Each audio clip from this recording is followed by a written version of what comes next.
Hey YouTube, welcome to part 2 of the series of fitting a Minn Kota trolling motor to my boat. What makes this video special is that I'm fitting it to a fiberglass boat, and that's quite a bit more difficult than fitting it to an aluminium boat.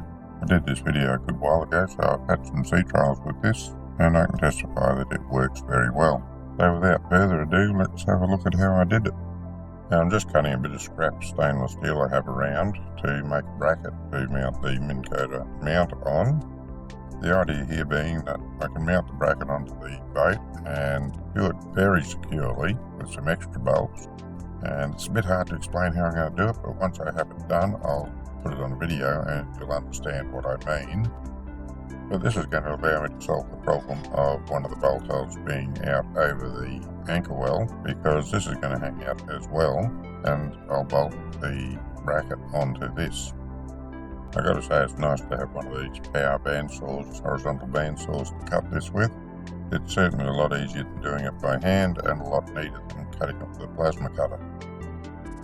And to bolt that there in this overhang here, I'll weld some verticals on it so that I can bolt that into the edge of the anchor well. Now I need to mark through there where I want those 4 holes and drill them. Position that. Make sure the edges are all nicely lined up. I'm going to round the corners off.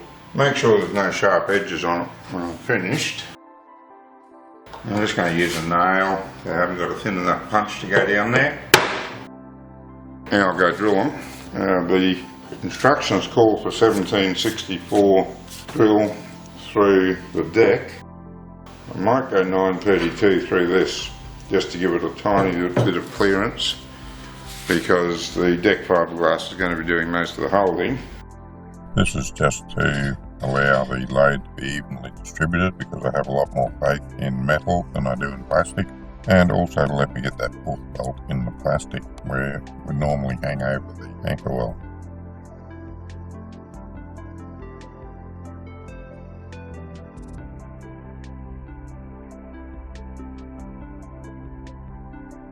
And that was careless.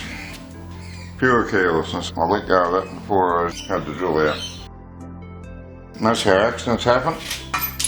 Take your mind off what you're doing, start thinking about the next job before you finish this one. That wrecked a perfectly good drill, nearly brand new.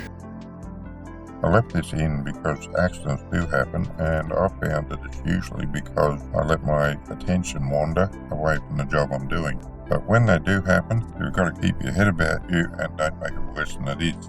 In this case, once I realised what I'd done and I could see that the accident was inevitable, I didn't try to grab the metal again because I didn't have any leather gloves on, and had I tried to grab it again without the leather gloves, it would have just made things worse. So the moral of this story is, when it does hit the fan, keep your head and try for the best outcome in a bad situation. The fact that I got out of it without any injury, I think is a pretty good outcome. Next thing to do is to go grind off all the burrs, make sure that it fits the holes and they line up alright. I'm just going to knock the rest of these burrs off now. I've rounded the corners. I'll just give it a clean up and then I'll go and test fit it and see what needs to be done with it. In order to get this bracket on, I've got to take the sides of the Minn Kota. I need to remove these clips. They're not hard to get off, just keep a finger behind them so that they don't spring off across the room and you lose them. It goes on that way. Need to be careful that we get this in on the right side. So that's going to go that way. It will be sitting on the deck, so I actually want it in that way, so that I can pull it off away from where the nose of the boat or the anchor guide is still going to be sitting.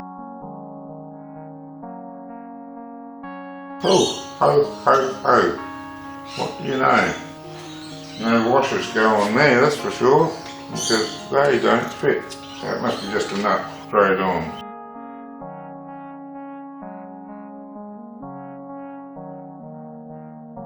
Just be careful that you get this in.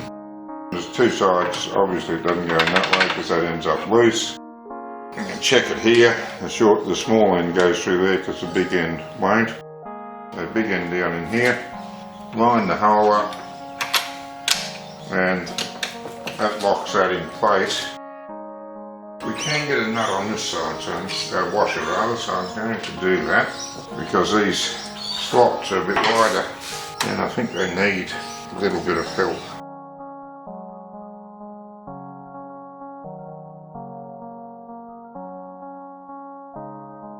Well, definitely not going to fit a washer on those because it's just too far out, so they'll go on without a washer.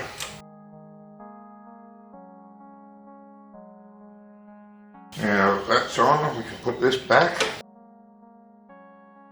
and very carefully guide these back on so that they don't fly off across the room. That one's on. There we go. They're both on. No, I don't know why the movie stopped. I don't know how far we got into it. That camera's most annoying because every now and then it does decide to stop recording, which it's a great camera, but I don't generally use it for movies for this reason. I hope you did see it, because I'm not going to pull it apart again and redo it. It wasn't hard, I can say that anyway. So annoyed about that. When I recorded this section, I didn't know how much of the movie I'd missed. As it turns out, we got to see everything that was important. The only thing we missed was the final assembly of the side covers, which is basically really simple. If you can get them off, you can get them back on again. So you got everything that was important. That's the main thing. I'm going to end the video here. The work that I've done in episode 1 and this episode constitutes the first half day of work, putting the motor onto the boat. I think that's a good place to break. I did say when I started this that I thought this would be a 3-part series, but I'm looking at the amount of video that I want to put up, and I'm thinking at least 4 parts now. I do hope you're enjoying it, getting something from it, and if you're considering putting a trolling motor on your fiberglass boat, it might help you out. So if you want to see more of my videos, you can go to my YouTube channel. Until next time, good fishing.